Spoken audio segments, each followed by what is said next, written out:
What's up, guys? Welcome back. We've got another prediction video for you this week. Last week we had our first UFC card of the year. This week we're over in Canada. We've got our first pay-per-view of the year. UFC 297, Strickland taking on Plessis for the UFC middleweight title. This is going to be a very interesting one. Last week we did all right, 7-3 pick-wise. I didn't have a recap video out, so I'll talk about it real quick. And unfortunately, we had one of the fights in our, I'm still calling it the Savage Rounds Parlay, in our Savage Rounds Parlay fallout, which left the profit a little slimmer than what we like, but that's whatever. Profit is profit. We'll talk about that when we get to the Savage Rounds Parlay for this week. But let's get into the predictions for this week's card. So kicking off the night, we've got Malcolm Gordon taking on Jimmy Flick on the early prelims. Malcolm Gordon joined the UFC back in 2020, that weird COVID year. Same with Jimmy Flick, to be honest. And if I'm looking down and looking over, it's just notes. Joins the UFC being on a 4-fight win streak, 4 finishes actually in a row from 2017 to 2019. Makes his UFC debut in 2020. His first 2 fights, very tough opponents. He took on Amir Albazi, Sumadarji in his first 2 fights, losing both of those, and those both took place in the same year, 2020. Amir Albazi was able to finish him via a round 1 arm triangle, and Sumadarji, 44-second knockout. He was able to get that done relatively quick. He's then able to rattle off 2 wins in a row, beats Francisco Figueiredo, the older brother of Davison Figueiredo, who's been much less successful in the UFC, and Dennis Bondar on the other, for his other win. He hurt his arm in that fight. It's his verbal submission, I remember that. Then we come back that same year, 2020, and again, he's put up against 2 very tough opponents. Actually, one was in 2023. So he's actually had a really tough UFC run, unfortunately. But he then loses to Muhammad Mokaev, where he did hold his own, actually, which was, I don't want to say impressive, but it was better than anyone thought he was going to do, lasting until the 3rd round, finally getting submitted. Then last year's only fight of the year, he takes on Jake Hadley. He missed weight by 3.5 pounds in that one, and then got put down due to body shots. So, that cut wasn't easy. He didn't have a fun time there. Jimmy Flick on the other side, like I said, made his UFC debut the same year, 2020. He, coming into the UFC, he was able to rattle off 4 wins. I keep saying rattle off. He was able to get 4 wins out of his previous 5 fights before joining the Contender Series, getting that Contender Series call. He gets that in 2020, beats Nate Smith via round 3 submission, gets his debut that same year, just 3 months later, December 2020, and he takes on Cody Durden, of all people, where he gets a flying triangle win.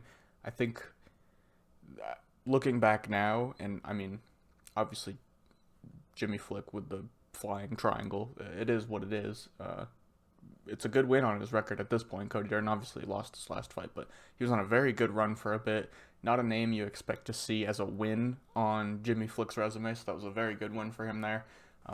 He was scheduled then versus Francisco Figueiredo, who also fought Malcolm Gordon, as we just talked about. That fight ends up getting canceled due to Jimmy Flick retiring. So that's a weird one there. He stays retired for 2 years, and then comes back in 2023. Decided he needs more fighting in his life. He's supposed to fight Jeff Molina. That gets canceled. We get Charles Johnson on short notice. Charles Johnson finishes him in the 1st round. He goes again. We try again in 2023. Takes on Alessandro Costa. That one doesn't quite go his way either. Another KO TKO loss, both ground and pound. And this one, he lasts until the 2nd round. Now we're here. He's taking on Malcolm Gordon. And for this fight, it's pretty obviously, if you look at the 2 fighters, Malcolm Gordon is probably the more well-rounded, more skilled fighter on the feet. He's going to be the better fighter here. Much more dangerous power, and I say much more dangerous power. That's compared to Jimmy Flick. Overall, he's by no means this killer, dangerous, powerful striker. But compared to Jimmy Flick, he'll have the better power in the hands, the better speed. He's overall just a better striker, just a better striking arsenal in general. And then as well, he's got the wrestling in his back pocket. Now that can put him in trouble sometimes. Let me pull back up to Malcolm Gordon. We've seen, in that Francisco Figueiredo fight, he goes out there and wins that fight. And let me actually pull up takedown numbers for that fight. So in that fight, he's able to go 2 for 11 on takedowns. So he's shooting a lot, using the wrestling in his back pocket. And he's putting himself in a lot of dangerous positions there. Now with Jimmy Flick, you know what you're getting with him. He's not a great striker on the ground or on the feet. I almost said on the ground. He's going to throw leg kicks. That's what he does on the feet to try and keep you at distance, and then he shoots for takedowns. He looks for any way to get the fight to the ground that he can. Lately, and in the UFC, to be honest, it hasn't been going this way. But with the way Malcolm Gordon fights, he's going to shoot for takedowns. That's just how his game plan is. He's going to put himself in danger here. I do think Malcolm Gordon wins this fight, just laying out everything. He'll be the winner on the feet when it takes place there, and he's got the wrestling in his back pocket. Like I said, he was getting takedowns versus Makayev. He has a takedown in every fight, other than the Jake Hadley one where he was put down early and the Sumadarji one where he was put down early. So he's going to go out there and get those takedowns, look for top control time. But I just do wonder if he puts himself in a bad situation and Jimmy Flick's able to take advantage of that. I'm picking Malcolm Gordon tentatively. People were throwing bets on Malcolm Gordon when they were pick'em odds, and I don't mind that at all at pick'em. Who am I to tell you who to bet against? It's pick'em. But I'm going to tell you, at minus 190 right now, please don't bet on Malcolm Gordon. He may very well go out and win this fight, but this is low-level flyweight MMA. Malcolm Gordon could go out there and be winning this fight just like minute after minute. We get into round 3 and Jimmy Flick finds the crazy submission because Malcolm Gordon puts himself in a bad position on the ground. I don't trust this fight betting-wise at all. Please don't take it, especially at this line now. If you got it at pick'em, like I said, it is what it is. It's not bad, but right now, please don't take it. I don't mind. You know, to be honest, I'm staying away from this fight completely betting-wise. The pick is Malcolm Gordon. I gave you all the reasons not to bet, but I am going to pick Malcolm Gordon in this one. Next early prelim up the card, we've got Jasmine Jasidovicius, which I do believe is the correct pronunciation. I heard her say it on Ariel Helwani, taking on Priscilla Cachoeira, the zombie girl. These are two girls that you know are tough and are down to put their head down and get into a scrap. I always say wrong. Jasidovicius on one side, though, as opposed to Priscilla Cachoeira, is a bit more well-rounded. We'll talk about that a little bit more. Jasidovicius joining the UFC off of Contender Series, another Contender Series alumni. She got the win in 2021, beating Julia Palastri, who since that fight has gone on. She got 3 wins in a row and then was given another chance on Contender Series. She got that win by round 2 submission. Since then, joining the UFC. I'm talking about Jasidovicius. I'm just going to call her Jasmine. It's so much easier. She's 3-2 in her UFC career at this point, with wins over Kay Hansen in her debut, Gabriela Fernandez, and Miranda Maverick. Miranda Maverick, that's a win that has aged pretty well at this point, which I say aged pretty well. It was last year, but it's a good win to have on your record. She does seem to, other than Miranda Maverick, struggle when she takes that step up. Her second fight in the UFC was versus Natalia Silva. Now, granted, it was her second fight, but Natalia Silva is that step up in competition I'm talking about. And then in her most recent fight, she loses to Tracy Cortez, in which I completely underestimated the improvements Tracy Cortez was going to make on the feet. I thought, grappling-wise, they would kind of even out, and we'd see both girls attempt takedowns, but not really be able to get them, and this mainly take place on the feet, which is where I was confident in Jasmine. I thought she had the level up in striking in that fight. She did not, or maybe she did previous to this fight, but Cortez has shown that in that time off that she took, man, did she improve. Priscilla Cachoeira on the other side, not a Contender Series alumni, but she joins the promotion in 2018, so she's been here for a little bit, and man, did she have a tough start, going 0-3 in her first fight. Her debut was versus Valentina Shevchenko. She loses after that to Molly McCann and Luana Santos. Since then, 4-2 in her last 6, so since that 3-fight losing streak, she's definitely turned it around, beating the likes of Shayna Dobson, Gina Mazzani, Ji-Yeon Kim, Ariane Lipski, which that win, I said for Jasmine that her win against Miranda Maverick has aged well, although it was last year. It doesn't really make sense. The Ariane Lipski win has aged very, very well. If you take a look since that fight for Lipski, when she lost, she's gone on to win 3 in a row, Aldrich, Gatto, and her last fight, Casey O'Neill, which gets her into the rankings. So, like I said, that is a very well-aged win at this point. But then she loses to Miranda Maverick her last time out, round 3 submission loss. Like I said, we saw Jasmine Jasidovicius get a win over Miranda Maverick. Is that both of their last opponents? No, because Jasmine lost in her last fight, Tracy Cortez. That's right. And I think, to be honest, Jasmine poses a lot of the same issues for Cachoeira that Miranda Maverick did. we know on the striking, on the feet, when this is taking place, Priscilla Cachoeira is the much, much more dangerous striker. She may not be the most technical, it may not be super pretty, but she knows what she's doing on the feet, and man, does she have power for a flyweight, uh, especially on the women's side. She, for real, puts girls out. Some of the biggest power at the weight class we've definitely seen. But the issue with that is she puts everything into all of her strikes, and there's not really a backup plan when she has decent jiu-jitsu, but she's not going out there and hunting for submissions against girls. She wants to go in there and put you out. So when she gets tired or the striking's not working, she doesn't really have anything to fall back on, and I think that's where Jasmine can take big advantage. On the feet, she may not be as devastating as Cachoeira, but she's a little bit more technical, and she knows what she's doing on the feet. She brings a lot of pressure, a lot of volume.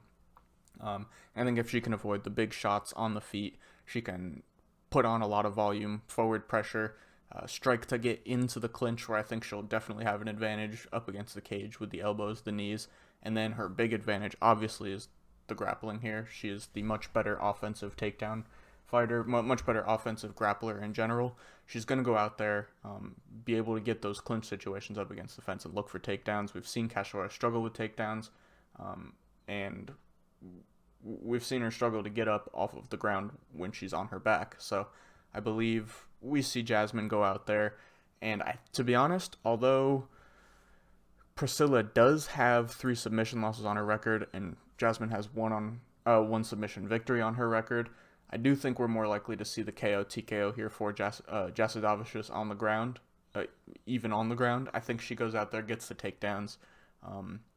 Priscilla's going to get tired. She always does after the first round. So even if she's not able to get those takedowns in the first round, if she can survive, they'll be there in round 2 and 3. She'll go out there, get those, continue the forward pressure, and get off the good ground and pound. She has a lot of good ground. She has good ground and pound when she is on top in a dominant position. She can rain down the strike. She's got good elbows from the top.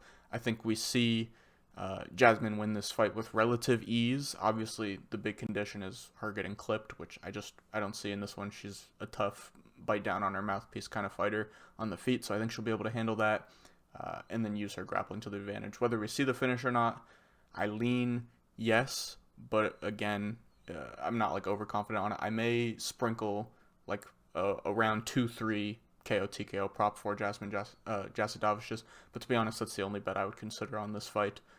But yeah, the pick is definitely Jasmine here. I think she gets this one done.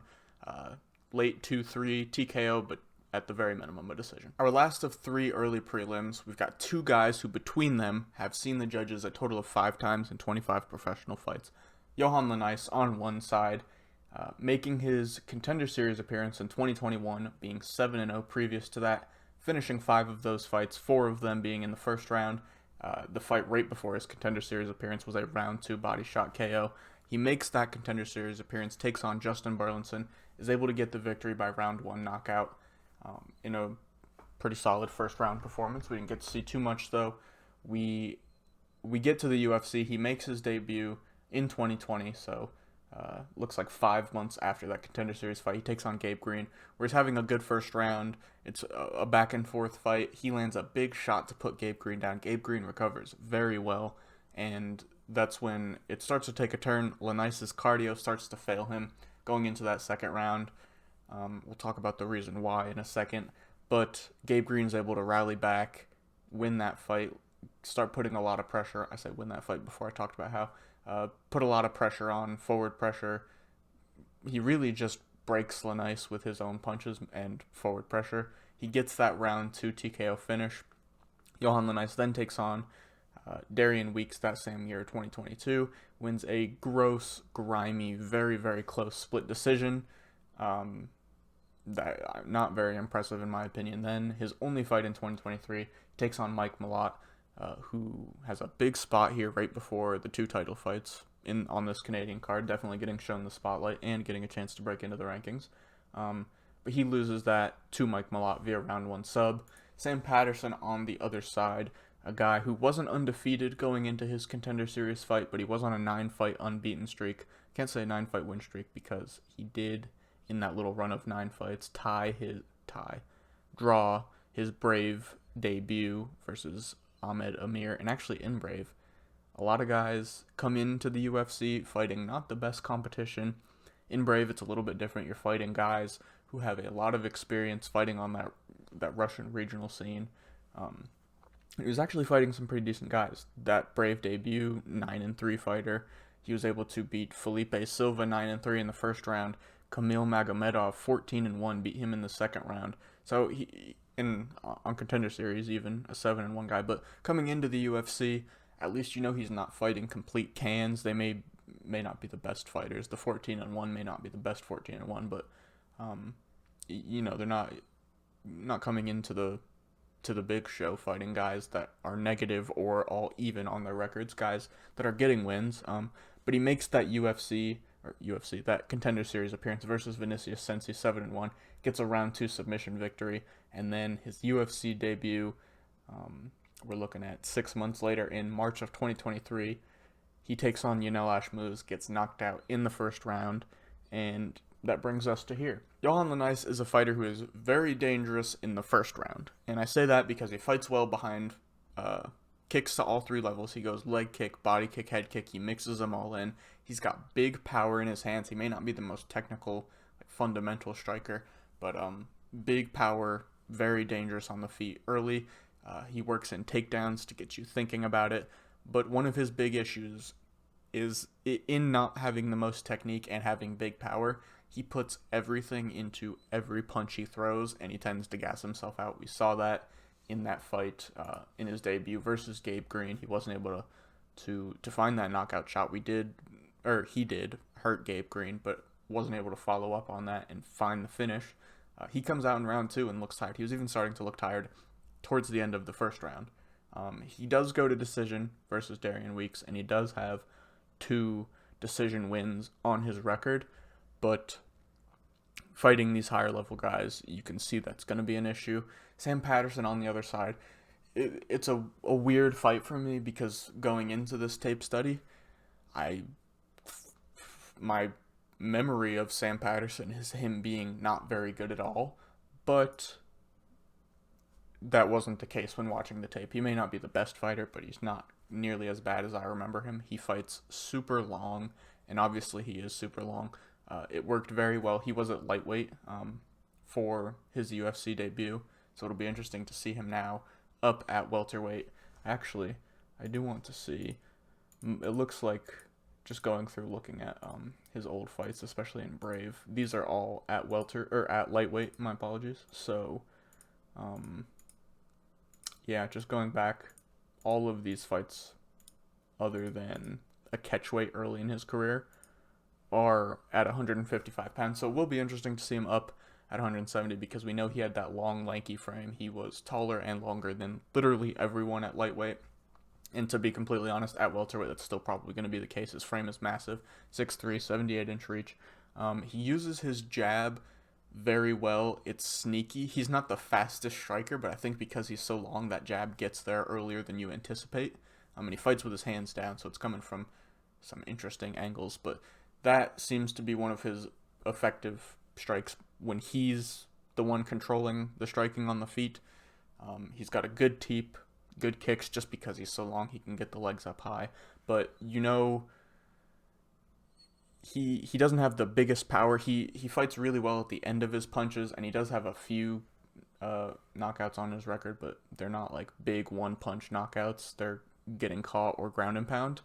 And to be honest, he's looking to get close. He wants to find those trips. He wants to get you on the ground. His jiu-jitsu is very good. And I think on the feet here, a lot of this favors Johan Lanice because of how Sam Patterson strikes. It's hands down.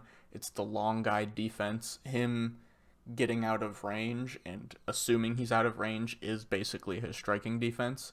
So him leaning back, he can get caught at times. That is exactly how he got knocked out versus Yanel Ashmouz. And I see that probably being what happens here. However, I don't love Johan Lanice, and I think Sam Patterson obviously has the jiu-jitsu to find the finish here. So if Johan Lanice comes out and he's trying to mix his game together, there is 100% a world where Sam Patterson sinks in a guillotine round 1. And there's also a world where Johan Lenice is thinking the same way as me. Sam Patterson fights perfectly to get knocked out, leans out of range, keeps his hands down, throws strikes with his hands down, is very counterable. Johan Lenice may be looking to swing big here and find that knockout early. If that is also the case, and he's not able to find the knockout shot, he could also be in trouble moving on into that second and third round. Sam Patterson has good cardio, and he can take advantage if this fight gets out of the first round, with Lenice being dead tired and him being able to get those takedowns at that point, especially if they don't come in that first round. And also, once Lenice is tired, he's on the back foot. His striking defense starts to deteriorate. Not that it was great in the first place, but you just know as a guy gets tired, all their skills start to go down.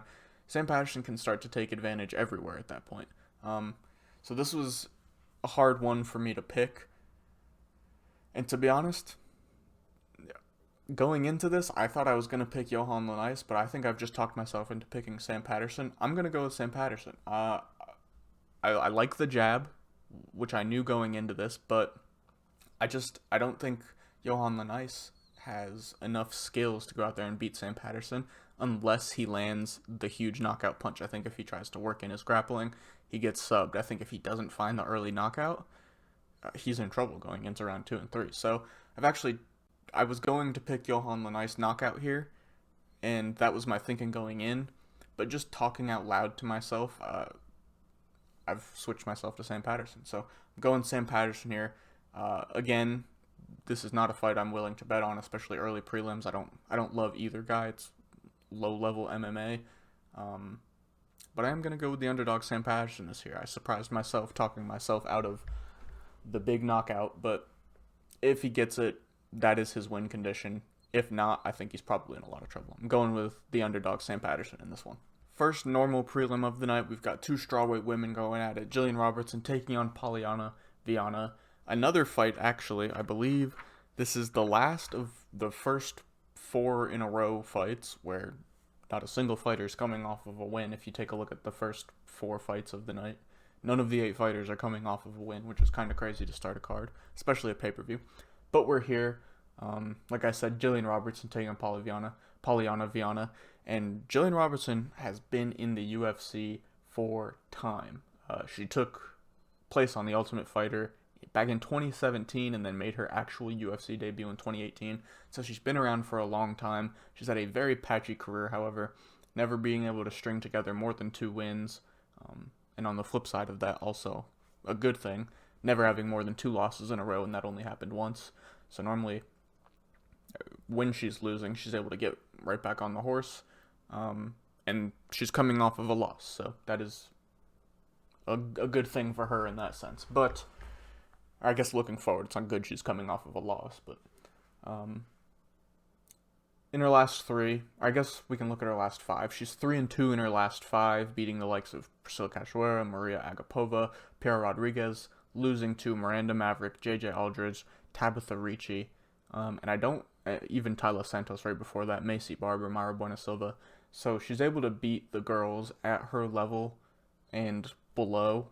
Her best win, if we're being honest, probably, God, this is kind of tough, probably being Piera Rodriguez, who was an up-and-comer at the time, who she stopped from getting into the rankings, which, not a great sign, but she does tend to lose when she takes a step up in competition. Tabitha Ricci, Miranda Maverick, Tyler Santos, I named them all off already, Macy Barber, Mayra Bueno Santos. She has trouble when she gets there, but I don't believe Polyana Viana is quite that step up in competition. On her side, she has not, she's been in the UFC, also making her debut in 2018, so actually the same year. Much less active in the promotion, however. She wins her UFC debut, so actually all of her UFC wins come in the first round. After that first round debut victory over Maya Kahuanele. I'm totally butchering that, but after that, she goes on to drop 3 in a row. JJ Aldridge, Tana Cyphers, Veronica Hardy, finishing her in the first round via armbar. Then in her next 5, up to recently. 3-2 in that 5, 2-1 in her last, or 1-2 in her last 3. So the overall picture of her last 5, decent. Last 3, not so much. And she's another girl who has had trouble with that step up, but to be honest, is also having trouble with girls around her level. So she's beating girls she should, like Jinyu Fry, like Mallory Martin, like Emily Whitmire. Losing to girls that step up. This, I almost said super prospect, but a very good prospect in Yasmin Lucindo, who looks like a savage. Tabitha Ricci, who we know is a good fighter and also has a win over her opponent, Jillian Robertson. And then dropping fights to maybe girls, if you want to reach that next level, you shouldn't be losing to, like Hannah Cyphers, like J.J. Aldrich, who isn't a bad fighter, but is not that next level up. And we know what Jillian Robertson is going to do here. She's not the most technical striker, but she likes to move forward.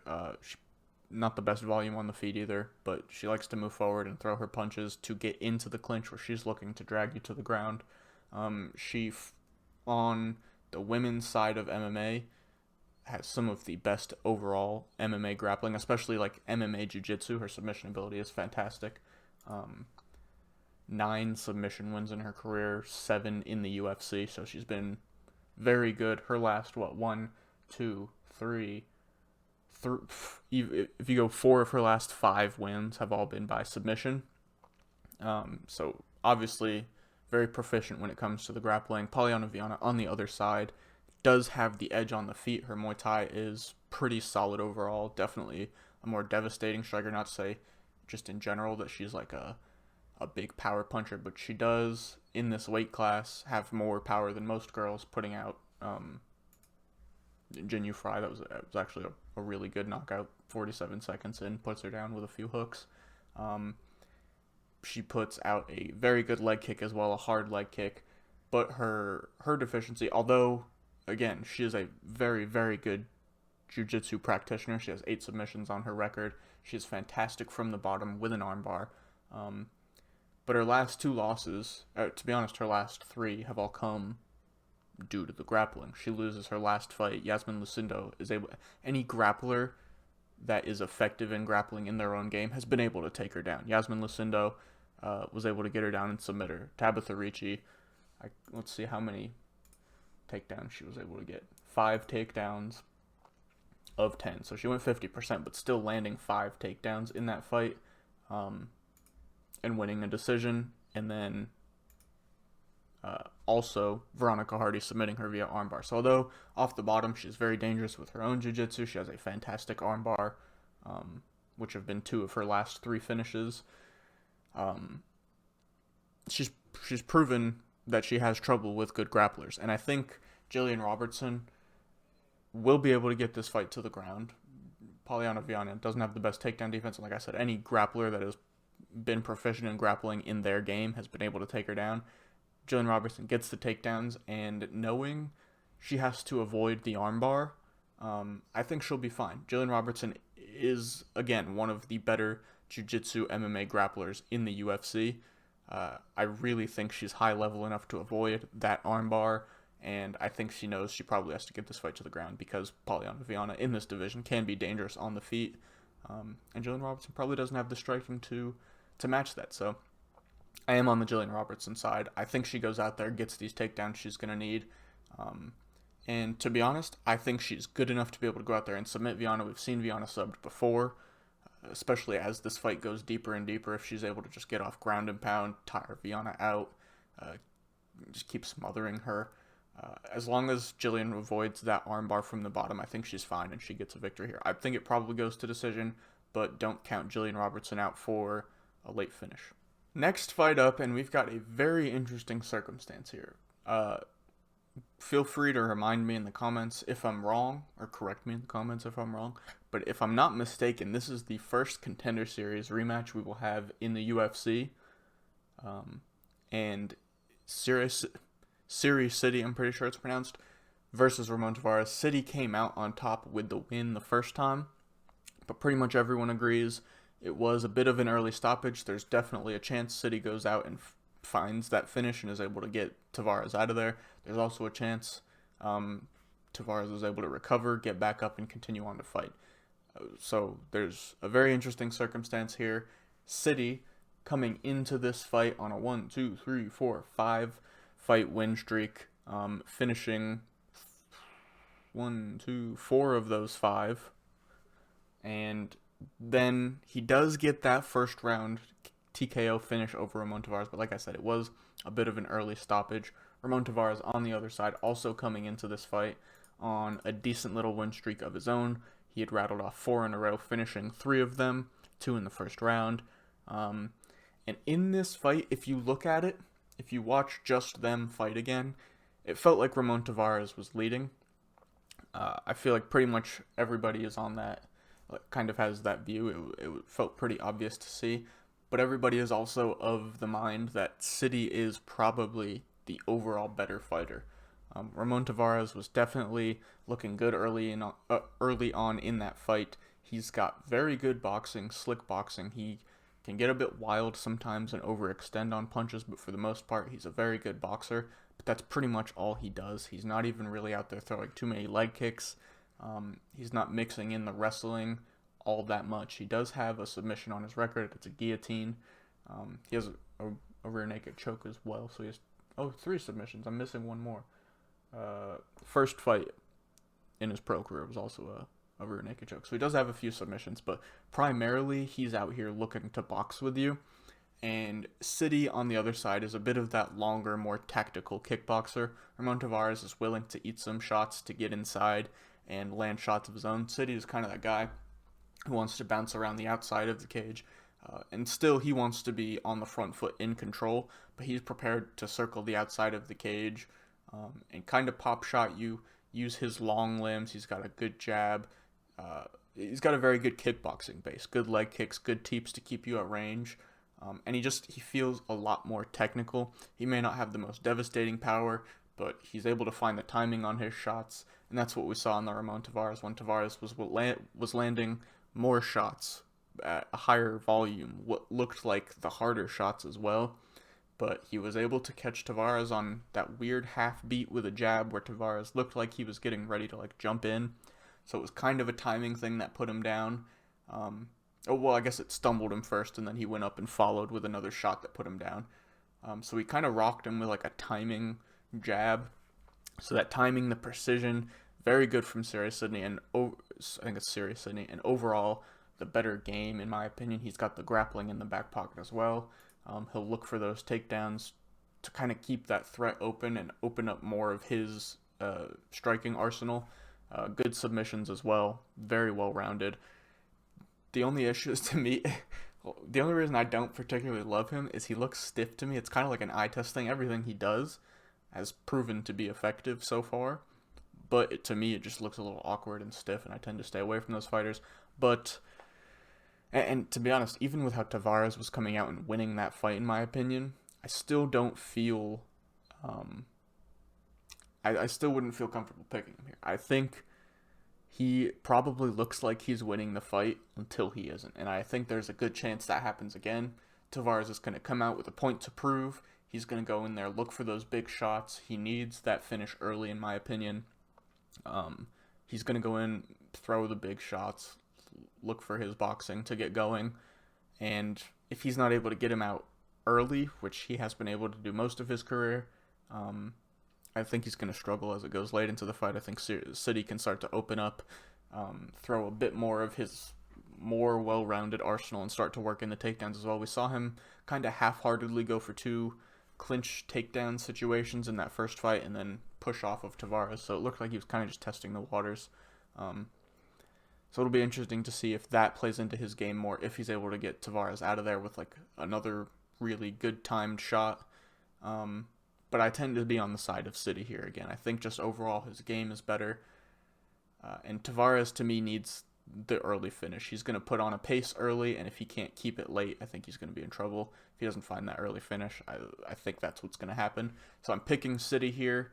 I think although I do agree that the stoppage was early, I think the fight probably looks quite similar. Tavares is winning until he isn't, and City finds a finish. We've seen Tavares dropped in that fight. He's been knocked out before, and he's been wobbled in other fights. City seems durable. I think he can take the early onslaught from Tavares. and start to build in his game if he doesn't find the early finish again, or find a really nice time shot to get the finish again. I'm going with Sirius City in this one. Next fight up, we've got Charles Jourdain taking on Sean Woodson in the featherweight division. Charles Jourdain is a guy who started off pretty patchy in his UFC career. Through his first 6 fights, he wasn't able to put together back-to-back wins. Also didn't have back-to-back losses, so I guess that's a good thing. He went loss, win, loss, draw, win, loss, win. And then started to gather a bit of momentum more recently. 3-5, 3-2 in his last 5, and I know those 2 did come back to back. But previous to that, he was able to put a 2-fight win streak together against Andre Ewell, Lando Venata. Then those 2 losses came Shane Burgos, Nathaniel Wood. So definitely that step up in competition. And then currently, the streak he's on now, 2 fights in 2023. Kron Gracie, Ricardo Ramos was able to get both of those done. Kron Gracie via unanimous decision. Ricardo Ramos via round 1 guillotine after being on the ground for a little bit. Sean Woodson on the other side has been pretty successful so far in his UFC tenure, getting his shot on Contender Series undefeated, 5-0, getting that shot, fought Terrence McKinney of all people actually, on that, was able to win via round 2 flying knee knockout, got a debut victory against Kyle Bochniak via unanimous decision, lost his next time out to Julian Erosa, who's actually a common opponent, common loss on their record between these 2 guys. And then from there, he's rattled off 4 fights being unbeaten, a win versus Yusuf Salal, a win versus Colin Anglin via round 1 body shots, a split draw versus Luis Saldana in one of the goofiest fights you'll ever see, and then a unanimous decision versus Dennis Buzukja. So definitely still looking for that real good signature win in the UFC, which could be Charles Jourdain if he's able to go out there and do it in exciting fashion. However, I do lean Charles Jourdain in this one. I think overall, when you look at his game, he's just the much more dynamic striker, more well-rounded fighter in my opinion. And I know he's had trouble with the grappling, pure grappling opponents. He was even taken down by Ricardo Ramos. He was able to find the submission in that one, however. Sean Woodson is not a guy who I trust to go out there and use the grappling on the feet.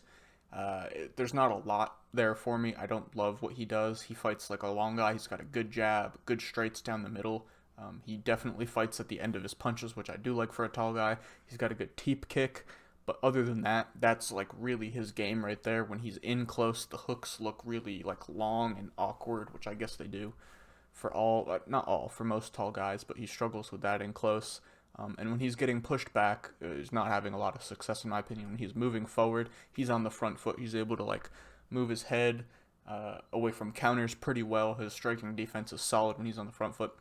When he's getting pushed back is when the striking defense starts to go down. He's very hittable, and striking off the back foot is not a big plus in his game. It's actually quite a minus, I'd say. Off the back foot, he doesn't look good striking, and I think that has to do with because of how long and awkward he is. But I think I've seen a lot of people talk about the grappling in this one, and if I pull up the stats from his last fight, we did see him in there versus Dennis Buzukja go 4 for 5 on takedowns, almost 6 minutes of control time, and I think a lot of people are looking to that as to their reason as why they're picking the underdog in this one. But on the feet, I don't know why I said on the feet. If you look at I was going in a completely different way there in my head. If you look at all his UFC fights, to be honest, he has a whopping 0 takedowns in all of them except for this most recent fight. So he's not a guy who's going to come out here and grapple. He's an opportunistic grappler that against Dennis Buzukja saw there was no danger. He could work his whole game in. And I just he's not going to go out there and grapple for me. His grappling isn't good enough. He's not a wrestler. If he goes out there and puts his head in some of the positions that he did against Dennis Buzukja, he's going to get a guillotine snatched up on him and he's going to tap. I guarantee it. So I hate the wrestling, grappling angle game plan for Sean Woodson. I think Charles Jourdain has much superior jiu-jitsu and can make that work if that's the way Sean Woodson decides to go. And then on the feet, I explained to you about Sean Woodson's grappling, or why do I keep mixing up standing and grappling? I explained to you everything about Sean Woodson's striking, and Charles Jourdain on the other side, a fantastic counter striker, very aggressive, and we've seen the counter striking be successful for him, which I think he can be successful here. I just think with the length that could pose some sort of issues for him, he will be getting hit at points. We saw it versus Shane Burgos, the taller, longer guy, who, when moving forward, was able to do well. Charles Jourdain trying to counter strike, and although he was landing counters, it wasn't nearly to the effect that he would hope. He wasn't having the same impact that he would hope. And in that fight, when he was moving forward, that's when he was having his success. We saw it in his last fight too, although very brief, versus Ricardo Ramos. It was a lot of counter striking, and then when he decides to go forward, he's landing, and obviously that resulted in Ricardo Ramos trying to take him down, getting the takedown, then scrambling around for a bit, and Jourdain locking up the sub. So I do think I do think Charles Jourdain is going to know that counter striking against a tall, long guy who has his most success fighting on the front foot isn't going to be the way. I think he will counter strike at times, especially early on, but then as the fight progresses, I trust him to have that dog more, to be able to bite down, go deep late, and really start to get on the front foot, land his strikes. He's a great kickboxer, great kicks to all three levels, mostly body kicks, which I think are going to be a big thing for a big, tall, long guy like this whose body is going to be open. I think Charles Jourdain puts on a great performance here. I think he has a lot of success on the feet. I think he can hurt Sean Woodson on the feet, and then if he does, and Sean Woodson shoots, I think he can lock that sub up. If Sean Woodson just decides to mix it in, I think he can lock that sub up. I think we see Charles Jourdain get a finish in this one. Last prelim of the night, and to be honest, one of my favorite betting spots on the card, one of my favorite picks on the card, we've got Brad Katona taking on Garrett Armfield. Brad Katona, the two-time Ultimate Fighter winner, joined the UFC through the Ultimate Fighter, got the call for the Ultimate Fighter on a 1, 2, 3, 4, 5, 6 fight winning streak, beats the likes of Kyler Phillips, Bryce Mitchell in that tournament on the way to the final. He beats a much lesser known name, but Jay Cuciniello via unanimous decision, takes home that Ultimate Fighter title. UFC debut, Matthew Lopez gets the victory. Then in his next two fights, he suffers 2 losses, the only 2 losses of his pro career so far. He loses versus Merab Dvalishvili, who, that loss at this point, that's a tough one. We know what Merab is doing now in the division. This was back in 2019. Then maybe a not-so-good loss versus a guy who's not in the promotion anymore, Hunter Azure. He gets cut. I think a lot of people were surprised, even though he was on a 2-fight losing streak and he was 1-2 in the promotion, to cut an Ultimate Fighter winner after 3 fights seemed a little crazy in some people's eyes. He leaves the promotion, though, takes 2 years off and joins Brave, rattles off 4 wins in a row on Brave. And again, I talked about it earlier when talking about Sam Patterson. Brave is a solid regional promotion, a lot of good guys in that promotion. The tough Russians are through the roof in that promotion, they're everywhere.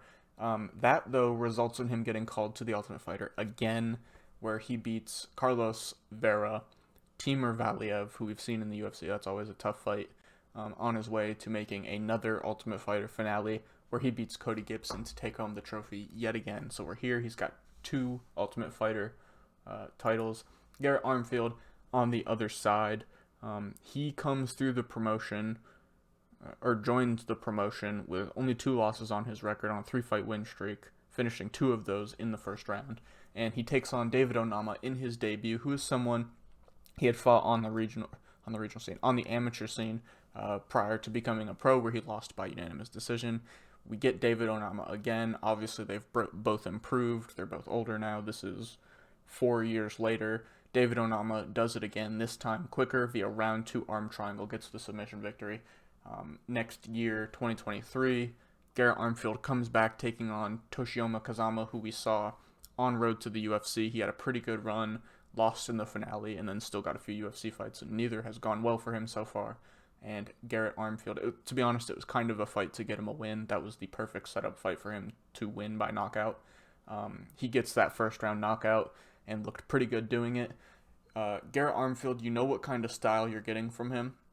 He's a very talented MMA boxer. He's got a very stiff jab, a fast jab. His hands are quick. He puts together good boxing combinations, and for the bantamweight division, he has pretty good punching power. He can knock some dudes out for sure. Now his issue is the cardio. It's failed him before. We saw him having success versus a guy like Mateo Vogel on the regional scene, and then Mateo Vogel is able to come back, rally back, and beat Garrett Armfield via, again, round 2 submission after he gets tired. And Mateo Vogel, actually, if you're looking for something, he's fighting this weekend, UFL, Dana White looking for a fight. He lost on Contender Series, but he's trying. Him and a guy Plessis fights with are like the guys Dana's looking at, I'm assuming, for this, looking for a fight. It's on Friday, so if you want to watch Mateo Vogel again, and I think the other guy's name is like Hume or Ulm, it's like Hulme, a South African dude out of Plessis' camp, so that'll be interesting to see. But Vogel, a good fighter. On the Brad Katona side, he is an extreme, like the best word I can use for it is steady. Everything he does is steady. He's got good boxing, a good leg kick. He's very good in the clinch. He can get the clinch strikes going, knees, elbows, punches, dirty boxing in the clinch. He can win control time up against the cage. He is a good grappler as well with the wrestling.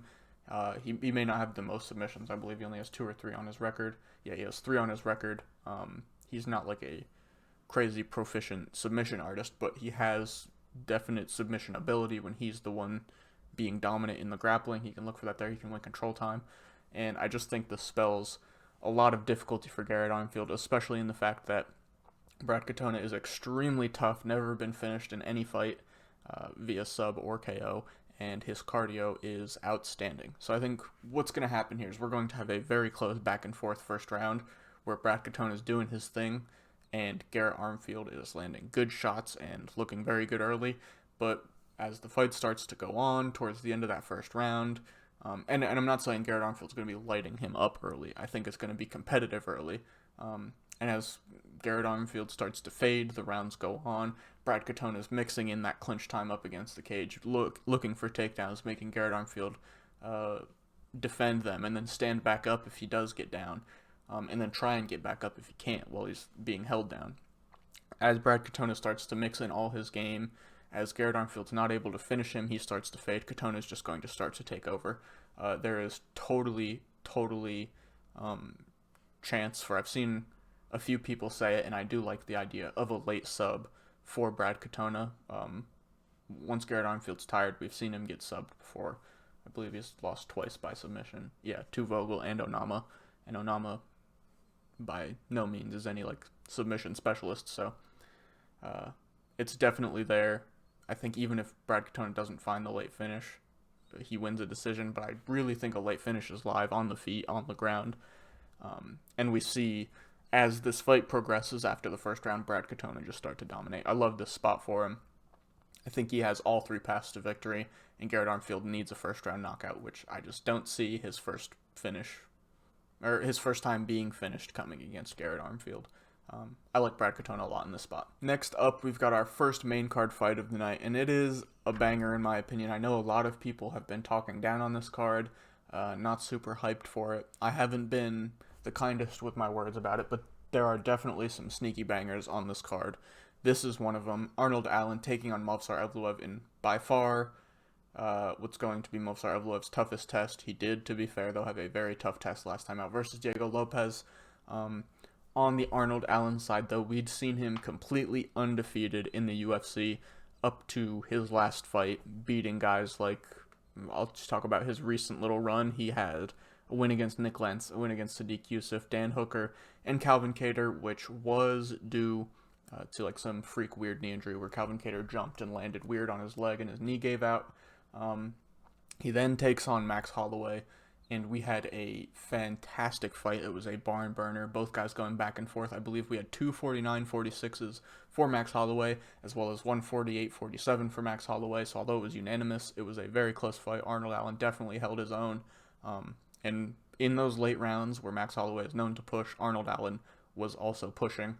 Movsar Evloev, on the other side, is completely undefeated in the UFC. completely undefeated in his entire career, to be honest. Came out of M1, all of his fights in M1 up until the UFC. Makes his debut in 2019. And before I say this, through M1, he had 1, 2, 3, 4, 5, 6, 7, 8, 9, 10 fights. 1, 2, 3. 3 of those were decisions. So 7 out of 10 fights he finishes. He comes into the UFC, beats Sung Woo Choi in his debut, beats Enrique Barzola, beats Mike Grundy, beats Nick Lentz, beats Hakeem Dawodu, beats Dan Ige, beats Diego Lopez. No finishes though, and not that that's a bad thing by any means. Obviously, he's getting wins. You want to get finishes, but he's still getting the wins, most of them in dominant fashion. But it is just crazy to see how such a prolific finisher, 7 of 10, takes a step up against competition. I don't know if it's because he's fighting much safer, not going for it as much in terms of the finish, like securing position and victories, or if it is just the tougher competition proving to be hard. I think it's probably a mix of both. But that last fight against Diego Lopez was ridiculous, as was the Arnold Allen Max Holloway one. A unranked debuting Diego Lopez comes in and makes a statement, having Movsar Evloev in trouble on the feet. He's got pretty big power, had him in some submission trouble at time, but overall Evloev was able to secure minimum 2 rounds. Let me see actually what the scorecards were looking like for that one. I can't remember if we had any 30-27s. We had 1 30-27 and 2 29-28. So, yeah, securing a minimum 2 rounds, I did think Diego Lopez won one. So, I also would have gone 29-28, but still to Evloev. I think there's a round people are arguing you could give Diego Lopez, give him the win, but I thought Evloev had just squeaked it out. Now, in terms of these guys fighting each other, I think it's very interesting because they are definitely a clash of styles, but they are both not a fish out of water in the opposite style. We know Arnold Allen, he can create scrambles, he's relatively positionally aware, he has a decent submission game of his own, he's not some like ridiculous, I keep saying this for guys that have submissions but aren't like elite submission artists, but yeah, he's not like this crazy ridiculous submission artist, but he has good submission ability when it's there, when the opportunity presents itself. And on the feet, we know how good he can be. Great forward pressure. Had sometimes issues with getting stuck in a mirror, but has seemed to have cleaned that up much recently. The barn burner with Dan Hooker, he was looking good early versus Calvin Kattar, and obviously the fight with Max Holloway. There were no boring moments in that fight. And Evloev on the other side, on the feet, he's continued to improve. He looked better and better. I think he's got decent power in the hands overall. The kickboxing isn't bad, and to be honest, he's not throwing like a crazy amount of kicks, so it's more the hands and some kicks to follow up. But his bread and butter is the grappling. He's relentless with the takedowns. If you look, and I mean obviously you can see it there, averaging nearly 5 landed takedowns per 15 minutes. 4 versus Evloev, 9 versus Ige, 9 versus Dawodu, and then a bit more standing in trouble with Lentz, 2, 6 versus... Oh no, he didn't take down Grundy at all, so I guess Grundy is the only fight where he didn't have any takedowns. 4 versus Enrique Barzola, and 5 versus Sung Woo Choi. So we know that's his bread and butter. We know he mixes that in with the striking, and he strikes to get close to takedown opportunities. They both open each other up. But I do prefer...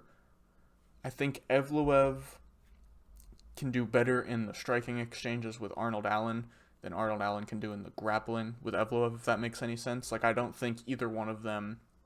Like, Evloev's probably not going to go out there and knock out Arnold, and Allen isn't going to go out there and submit Evloev, most likely. But I do prefer the striking of Evloev in Arnold's realm versus the grappling of Allen in Evloev's realm.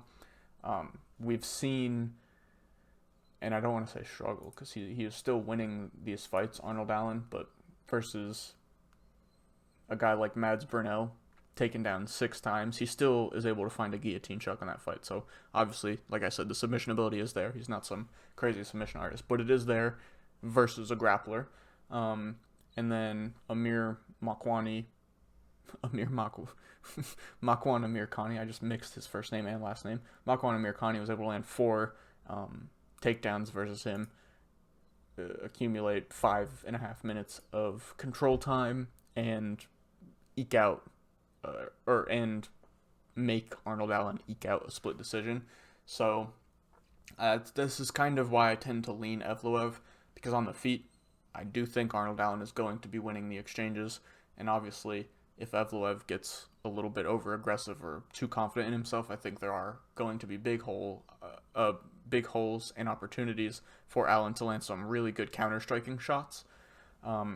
But what I see happening for the most part is Evloev pushing the pace with the grappling. We know both guys have good cardio, so it'll be interesting to see it deep. But I do just think with the takedowns, as the fight progresses, that will start to open up the strikes, and he's not going to go out there and land some crazy, he's not going to put on a crazy striking performance. But I do think the takedowns will open up the striking, which in turn, he can use that striking to get in on takedowns, and it's just kind of going to be this vicious cycle as the fight starts to go. If guys like Burnell and Makwan Amirkhani were able to get him down multiple times, who aren't bad grapplers at any time, but aren't up to the level of wrestling that Evloev is going to be able to find those takedowns. I don't think he finishes Arnold Allen, but I do think we see him win a decision here. And this fight, like I said, is going to be an absolute banger. I do think, to be honest, going into this, I thought I was going to be on the underdog side. I thought I was going to be feeling pretty good about Allen takedown defense, considering he hasn't been taken down recently at all, but that is because he's not being attempted. And it's not like in those fights where it's not being attempted, he's not facing elite grapplers either. And then the last time he was taken down, Mads Burnell, Makwan Amirkhani back-to-back and multiple times in each of those. So I just think Movsar is going to be able to get the grappling going, which leads to striking opportunities, which leads to more grappling opportunities, and Movsar wins a decision in this one. Chris Curtis taking on Marc-Andre Barriault in the next one. Another fight with definite banger potential. This fight could end up being a war. Chris Curtis is a guy, we saw him on Contender Series quite some time ago. Let me pull up the year. Back in 2018, he wins via third round finish, doesn't get the UFC call, gets a win in another organization, and then takes the PFL opportunity that he is offered, beats another fighter that ends up being in the UFC, and Andre Fialho. He gets a finish there, and then suffers 3 losses in a row, 2 to Magomed Karimov, 1 to Ray Cooper, where he's finished. And that is one of the only times he's been finished in his career, been finished twice. Takes a lot of time off, takes a lot of time in between big promotions there. He's able to get 1, 2, 3, 4, 5 victories outside of a big promotion, fighting in Fight Night, XMMA, Icon, Fierce FC, XMMA again.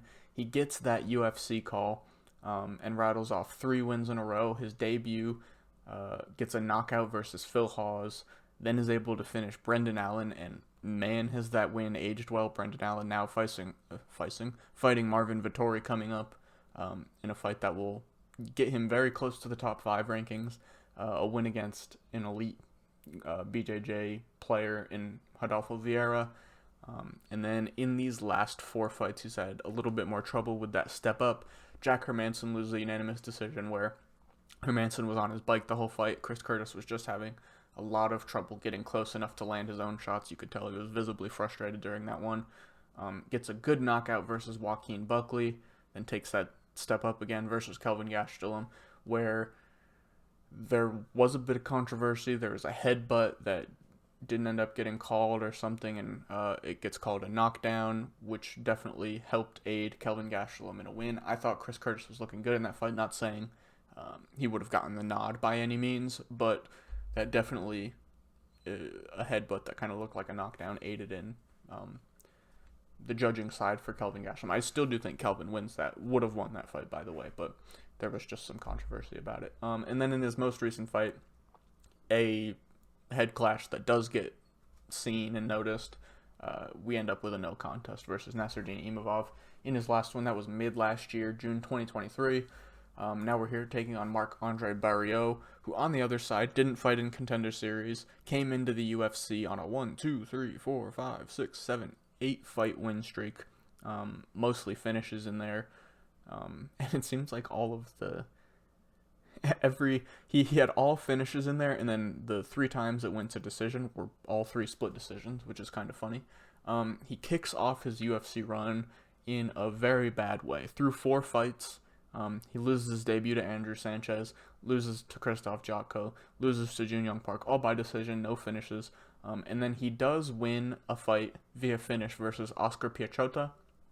I totally know I'm not saying that last name right, but he gets a win there, and it is later overturned to a no contest because he popped for performance-enhancing drugs. He takes that time off, comes back the next year, and since then he's been much, much more successful in the UFC. 5 wins in his last 7, only losing to Chidi and Jokwani, which, to be honest, isn't a great loss on your record at this point. And then Anthony Hernandez, which is, I mean, obviously you don't want any losses on your record, but is a much more acceptable loss considering what he's been doing recently. He's got wins over the likes of Abu Azaitar, Dolce Lugambula, Jordan Wright, Julian Marquez, Eric Anders. So it's another guy, and to be fair, in that Eric Anders fight, which is his most recent one, on the same card that Chris Curtis last fought on, June 10th last year, that one was definitely questionable. I think a lot of people thought Eric Anders won that one with a bit of a late triumph. But we're here. Marc-Andre Barriault gets the nod, and I think some people, that was also in Canada, so some people were calling that the reason, but I don't know. We're here now. He's fighting Chris Curtis, and I think if you look at it, Marc-Andre Barriault has, all of his wins have definitely come against that lesser level of competition. Guys like Abu, guys like Dolce Lugambula, guys like Jordan Wright, Julian Marquez. And he's built his style off pressure, volume, outpacing guys late, and just being able to put on a crazy pace that they're not able to withstand and keep up.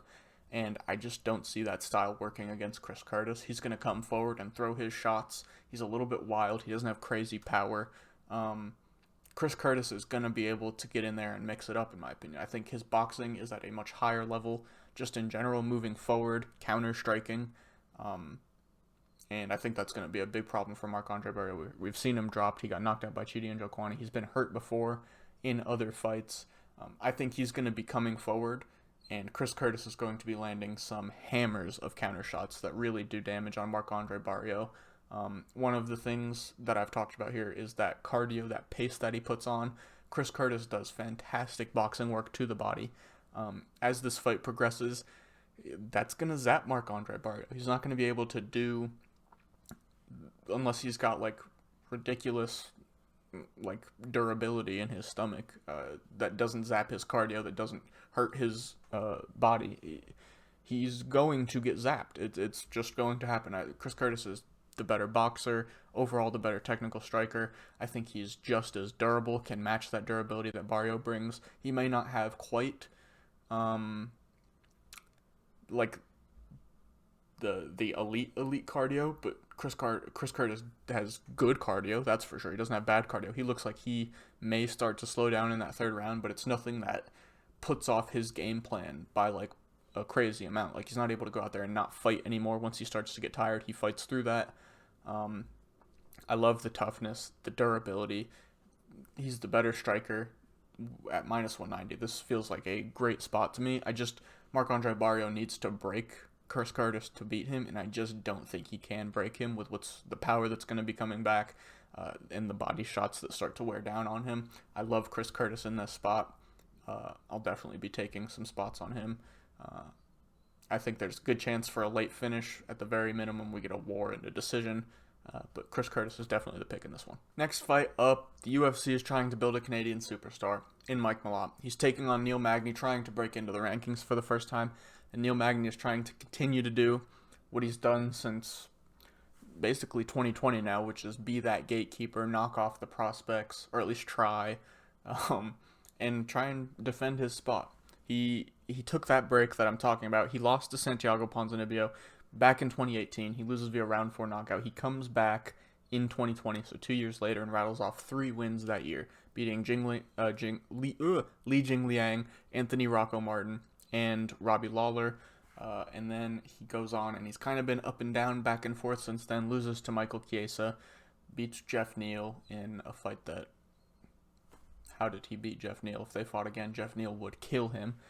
But he does get that one done, beats Max Griffin, and then since then he's been legitimately up and down, back and forth. Loss versus Shavkat, win versus D-Rod, loss versus Burns, win versus Phil Rowe, and his most recent loss, where he got cooked for 3 rounds. He lost to Ian Machado Gary back in August of last year on that Sugar Sean O'Malley card. On the other side, Mike Malott comes into the UFC, or into his Contender Series fight. 1, 2, 3, 4, 5, 6 1-1, 6 wins, a draw, and a loss. That only loss coming to Hakeem Dawodu back in 2014. He was fighting at featherweight at that point, which is kind of crazy. He just slowly moved up from there, and he's now found his home at welterweight. That's a big dude at featherweight, by the way, but he gets that Contender Series debut versus Szymon Smoltritsky. We've seen him on Contender Series a couple times, if I'm not mistaken. Now he wins that fight via very quick guillotine, round 1, 39 seconds, and then he's continued to just win since he's joined the UFC. Round 1 finish versus Mickey Gall, round 1 finish versus Johan Lanice, and round 1 finish versus Adam Fugit. And I think he's talented. I'm all for him going up the rankings, but it is kind of a crazy jump going from Mickey Gall, Linares, Fugit straight to Neil Magny, which I'm not saying he can't handle. I am picking him to win this fight. I say actually, like he's not a minus 400 favorite, but I'm picking him to win this fight. It is just a big jump from Fugit, Linares, Gall to the rankings. And again, not that he can't handle it, because I think he wins. We know what Neil Magny is at this point. We know what he does. He's going to come in. He fights very long. It's basic striking. He's got great cardio, and he wants to push you up against the fence, take you down if he can, and just win minutes that way, be boring. It's what he does. Mike Malott on the other side, a through-and-through finisher, legitimately has never been involved in a fight that has gone the distance other than the draw. That is the one time he's been to decision. 4 knockouts, 6 submissions, and his only loss is also him being finished by Hakeem Dawodu. He's going to come out there, put pressure on, throw his big strikes, and he was quite patient in that Fugit fight, really keeping the forward pressure on, but waiting for those openings to come, not overthrowing, and like I said, really being patient in that. And we know the grappling ability he's got. May not be like the best through and through wrestler, but he can get to the fight. He can get the fight to the ground at points, and when it is on the ground, he's definitely a very good grappler. He has fantastic front chokes. Like that choke versus Fugit, he drops him, drops him, and then gets the submission. I don't know why. My brain froze for a second there. It was a club and sub type deal. Johan Lanice finds the arm triangle. Mickey Gall hurts him on the feet and finishes via TKO. So he's got it all in that repertoire of his. And I just don't know if what Neil Magny does is going to be able is going to be enough to keep Mike Malott off of him early. Neil Magny's durability has been a question as of late. He was getting his legs chewed up by leg kicks. He's against Ian Gary. He's been getting wobbled a lot more recently, kind of feeling the shots more, it seems like, as he starts to age, as he starts to take more damage. I think Mike Malott is a physical enough guy to not be able to get held up against the cage. I think if Magny goes for takedowns, Mike Malott's going to threaten submissions with those really good front chokes, and I think if it gets on the ground, Mike Malott is a good enough grappler to be able to handle that.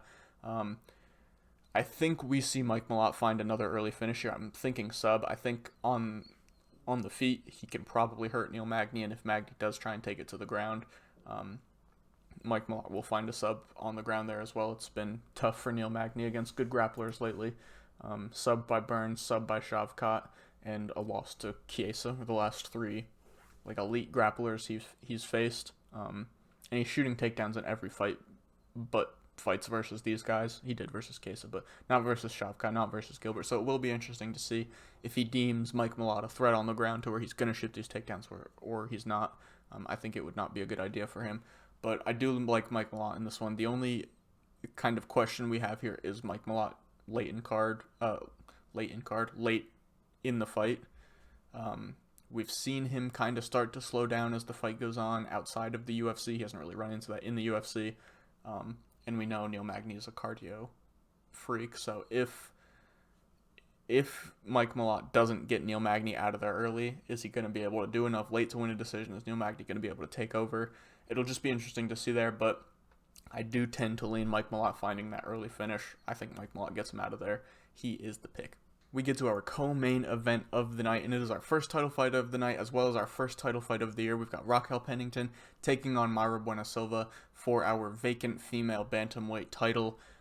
This probably would be Juliana Pena, but she is recovering from an injury right now, so we don't have her. This is only vacant because Amanda Nunes pulls out. She vacates. She won her last fight. That ends up being the last fight of her career. She rides off into the sunset, and now we've got this vacant belt. Raquel Pennington, let me get to the right page. Raquel Pennington has been around for a while, participated on The Ultimate Fighter 18 back in 2013, and also ends up making her UFC debut in 2013 versus Roxanne Modafferi. She had troubles early, beating Roxanne, Ashley Evans Smith, losing fights to Jessica Andrade, Holly Holm. She actually does go back and get the Jessica Andrade one back. At some point, she rides a 4 fight win streak after losing to Holly Holm for the first time in her career. This grants her a title shot versus Amanda Nunes back in 2018, where Amanda Nunes ends up winning that fight via round 5 KO TKO. She gets some ground and pound off. She goes 1-2 in her next 3 after losing that title fight, losing to Jermaine Durandamy, missing weight in that one, beating Irene Aldana by a close split decision, and then losing to Holly Holm once again back in 2020. And then since that second Holly Holm loss, she's been on an absolute tear, 5 in a row. Marion Renault, Pannie Kianzad, Macy Chasson, which she was able to find a finish in, Aspen Ladd, and Ketlin Vieira via split decision in her most recent one. And that was almost exactly a year ago from when she'll fight Mayra Bueno Silva for the belt. That was 1/14/23. This fight takes place on the 20th. Mayra Bueno Silva, on the other side, gets the call to Contender Series after being 4-0, so it's a little bit early, but she does make the most of it in 2018, so she's been in the promotion for quite a bit too. Not nearly as long as Pennington. Pennington had been in for 5 years already at this point. But Mayra Bueno Silva does win that Contender Series fight via round 1 ninja choke, beats Jillian Robertson in her debut via round 1 armbar, then stumbles a bit going 1-1 or 1-2-1, losing to Marina Moroz, losing to Manon Fiorot, who obviously Fiorot is a tough fight for anybody, beats Mara Barella, and then has a majority decision draw versus Montana De La Rosa. Currently, she could have been on a 4-fight win streak, knocking off Yanan Wu, Stephanie Egger, Lena Landsberg, and then Holly Holm. She beats Holly Holm via ninja choke. I believe it was in the second round, if I'm not mistaken. That fight ends up getting turned into a no contest. Mayra Bueno Silva pops for, I believe she says it was Adderall. She takes it for medical reasons other than it being performance enhancing. That's just what she says. We don't really know, but either way, that fight gets turned into a no contest. I assume the UFC believes her that it's not performance enhancing and that she has actually prescribed it or something, because I highly doubt she would still be getting a title shot if otherwise. But we're here. Now, between these two, Mayra Bueno Silva, and I've gone back and forth on this one quite a bit. I still know which way I'm leaning, but if I talk myself in the other direction, it is totally available to happen right now. I'm not fully sold, but I do have a way I'm leaning. Mayra Bueno Silva is the finisher in this fight. 1, 2, 3, 4, 5 wins by submission in the UFC, if you include that Contender Series fight, and only 2 wins other than that are not submission, and it could have been actually a 6th submission if that Holly Holm fight wasn't overturned. On the feet, she has good Muay Thai, and like I said, she is, I'd say, more prone to finding a finish. Her Muay Thai, very powerful, a little bit wild. She strikes very hard, and she has a great leg kick. Raquel Pennington on the other side, it's much more steady boxing. It's not only boxing, like she will throw kicks, but for the most part, it is boxing heavy on the feet, and you know what she's going to do. Go in there, get takedowns, look for ground and pound on top. If the submission is there, she'll take it. But she wants to win minutes and look for ground and pound on top. That's what she's been very good at, especially in this run that she's currently on.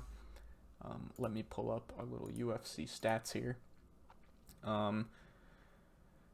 Yeah, so all of these, with the exception of that Macy Sassone fight, have been her winning decisions. She was able to find the guillotine choke in that Macy Sassone fight where she's putting the pressure on. You can see the significant strikes per minute for being a grappler is quite high. She puts on a good pace, good volume early. She has good cardio to go all 5 rounds. And Mayra Bueno Silva, although she is very dangerous when she fights, it is definitely early on in the fight. We've seen her slow down as fights go on.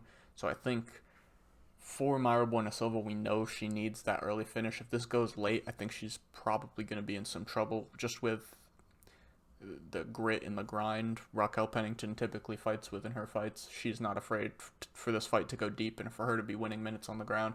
And we know that's what's going to happen. On the feet, Pennington's going to be looking to get in her face, use the volume, use the hands to push her back and fight at the pace that she wants. Mayra Bueno Silva, we know, won't shy down for that, will bite down and throw back with her Muay Thai. She's going to kick the legs. We've seen Pennington have issues with that before. I think that could be a big part if Bueno Silva gets it flowing early. And then we know Pennington's going to go in there and look for those takedowns, hold her up against the cage, try and grind Bueno Silva out, make her tired, drag her down to the ground, look for ground and pound like that. And Bueno Silva, again, on the opposite side, you know what she's going to do. She's going to be looking for those Muay Thai counters, throwing big punches back, trying to get on the other side in Raquel Pennington's face with her striking, as well as looking for submission opportunities whenever they arise. Raquel Pennington's going to try and get this fight to the ground at some point. It's what she does.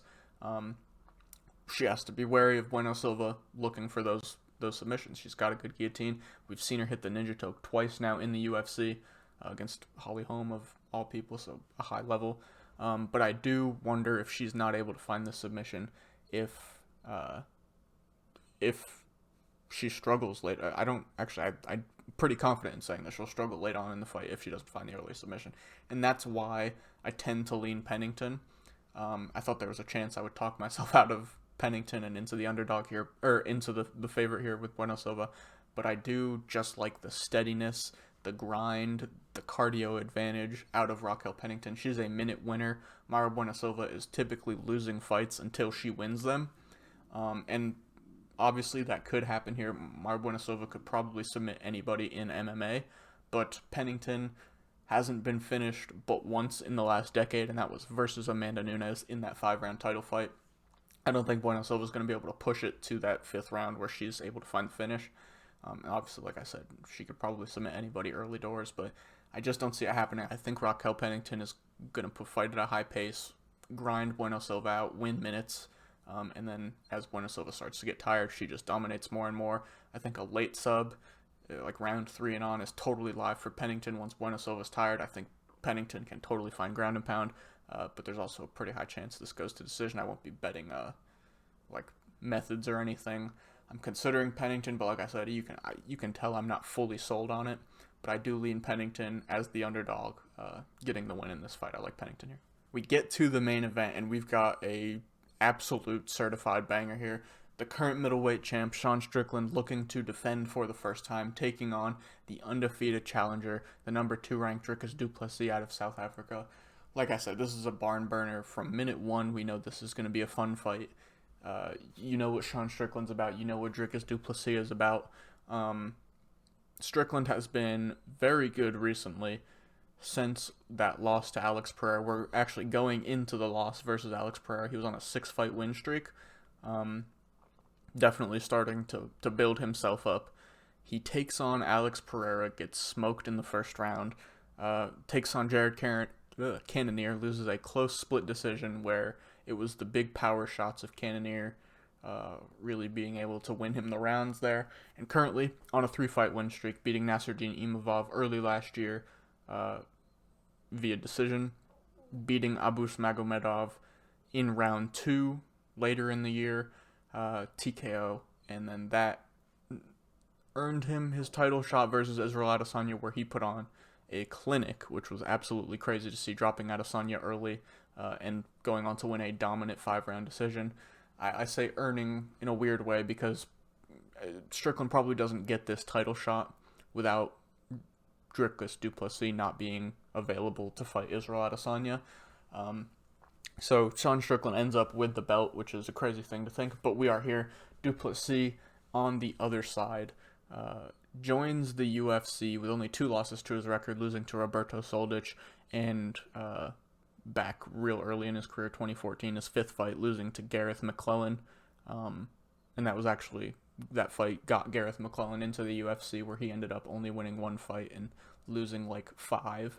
So ended up not having a great UFC career, but he comes into the UFC on a 2-fight win streak.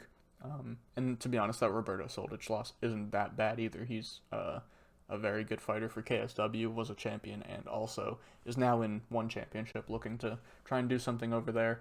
But regardless, he comes into the UFC, wins his debut via round 1 KO versus Marcus Perez. Another round 1, or no, this is round 2, sorry, versus, he takes on Trevin Giles in his next fight. And he gets that one done by round 1 KO TKO. I said round 1 again. Round 2 KO TKO. Then takes on Brad Tavares. He's fighting at a pace of 1 fight a year at this point, 2020, 2021. And then 2022, Brad Tavares. Now finally we get to multiple fights a year. He takes on Darren Till again. I say again. Has a fight again in 2022 versus Darren Till at the end of the year. Round 3 submission in that one. And then 2 fights in the UFC in 2023, beating Derek Brunson in the second round, beating Robert Whittaker in the second round as well, and that earns him his title shot. After the Rob Whittaker fight, like I said, he probably could have had that title shot versus Izzy, but he wasn't quite prepared to turn around, and I think it was like a 2-month turnaround or something at that point for him. So he wants to take that break. He still gets the title shot. A lot of people were clowning on him for not taking it then and passing up, but he still gets it in his next fight regardless. It kind of had to happen. And man, I can't wait for this one. You know what Sean Strickland's going to do. He's all about being a man, aggressive, in your face. He wants to fight at quite a high boxing pace where he can fight behind his teep and, for the most part, his hands, where he can be moving forward in your face, dictating the pace. And that's kind of how he's able to break down his opponents. We saw it versus, man, why can't I remember his name? Abus, where he, in the first round, is having a little trouble with that forward pressure. And then as Abus tires in the second round, which is ridiculous to say, but he tires actually at the end of the first into the second, and Strickland is able to implement his pace and take over, do his thing. Dricus is a guy who I don't think will let Sean fight like that. Sean has to fight like that to have success. He has to be on the front foot. He has to be dictating the pace, or he has trouble. We saw that versus Alex Pereira. He's on the back foot. We saw that versus Jared Cannonier. Cannonier likes to move forward too. Big power coming across from him. Sean Strickland has a tough fight. Abus Magomedov, even though he won that fight early on in the fight, and obviously I think there are different circumstances here. Sean probably knew there was a good chance Abus tires, but regardless of that, in the first round, when Sean's not dictating the pace, being the one moving forward, defensively he's not as sound. Nasruddin Imavov, Strickland off the couch in that one, so I can't blame him for being a little tired later on. But you see in that fight, as Strickland is starting to tire, Imavov's moving forward now. Imavov's having success. And Israel Adesanya fought the perfect fight for Sean Strickland. And obviously, that's just Israel Adesanya. He's a counter striker through and through. He doesn't have these big, powerful shots. He's looking for preciseness, and that let Sean Strickland fight how he wants to. Sean Strickland was able to move forward, keep Israel with his fence to the back, with his back to the fence, land that teep kick for range, and just be able to put volume in his face with Izzy against the cage. Guys who have done the opposite and not let Strickland get into his groove, not let him fight behind that teep, not let him fight on the front foot at his pace, that's where Strickland has trouble. We even saw it, if you take it back before Alex Pereira versus Jack Hermanson. That's a close split decision fight where Jack Hermanson, a not great striker, with forward pressure and a lot of jabs, was able to kind of mess up Sean's game, take him to a close split decision. Du Plessis, I think I said it right at the beginning of this, and I didn't end up even talking about Du Plessis, but he's not going to let Strickland fight at that game plan. Dricus du Plessis is going to meet him in the middle. Dricus du Plessis has the big power coming back on the other side. And although we've seen Dricus tire in fights before, he looked good versus Rob Whittaker. He talked a bit about the nose situation, kind of how it was I just had a stutter. Where it was impairing, I guess, his breathing. He wasn't able to fully take in all the oxygen he would be able to with his nose now cleared up. And I don't know. Obviously, that's not helpful, but I don't know if that fully will change your cardio. But I think we're gonna see Sean Strickland on the back foot early here, and I think Duplessis is gonna be good to go for most of this fight. If he doesn't, I think he can win. If he doesn't finish Strickland fighting in this style with the first 3 rounds, he can win those and win a decision. I have a hard time seeing Dricus not being able to implement his style because Strickland will let it happen. If the guy isn't counter striking off the back foot, Strickland is prone to moving backward against a guy that's moving forward. Dricus has the big shots. You can see same height, same reach. I love Dricus's jab. He may not be like the most technical striker, but man, is his jab snappy. It's fast. It's got power behind it. And a big spot here, I think that's going to be good for Dricus, is fighting off of that jab and moving forward and following through with those combinations. Sean Strickland, you know him for that Philly shell. He hides behind his shoulder and he parries out the jab. That is not going to work versus a big power puncher like Sean Strickland. It didn't work versus Alex Pereira. It didn't work versus Cannonier very well. Versus Dricus Duplessis, it's not go. You can't parry the type of jab Duplessis throws. You can't parry away the combinations he's going to bring moving forward. I think Dricus gets that jab working, puts Sean off his game, gets the leg kicks going. He's not like the craziest leg kicker, but I think he can kick the legs of Strickland here. And as he's throwing that jab, he's going to move forward and follow through with combinations Sean Strickland can't parry, that Philly shell's not going to work on. And I think we see Sean Strickland get finished early in this fight. I'm the trend lately for Duplessis, if I pull it up, has been a round 3, round 2. I think we see round 2 again. Early on in the fight, if Strickland is moving forward, is being the one trying to implement his style, which obviously he's going to. But if it's successful early on, and Dricus for some reason isn't able to do what he's able to, isn't implementing his style as quickly as he'd like, I'll say, I think Sean moving forward, Dricus can fight for those takedowns as he's moving back. Strickland's coming forward. He can kind of like meet Strickland in the middle there and go for those takedowns. Not saying he's going to get all of them. Not saying he's going to hold Strickland down by any means. I'm not saying he's going to take him down and submit him like that.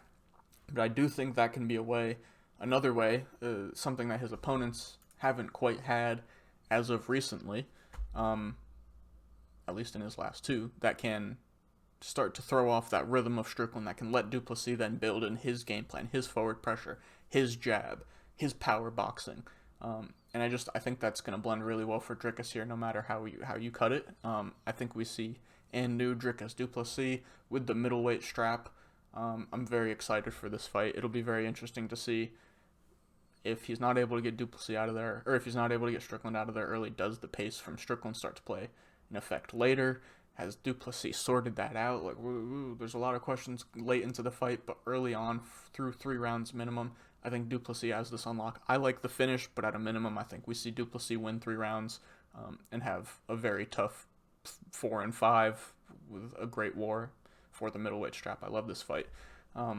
Now we get into the Savage Rounds parlay for the week. Oh, I have it on the wrong screen.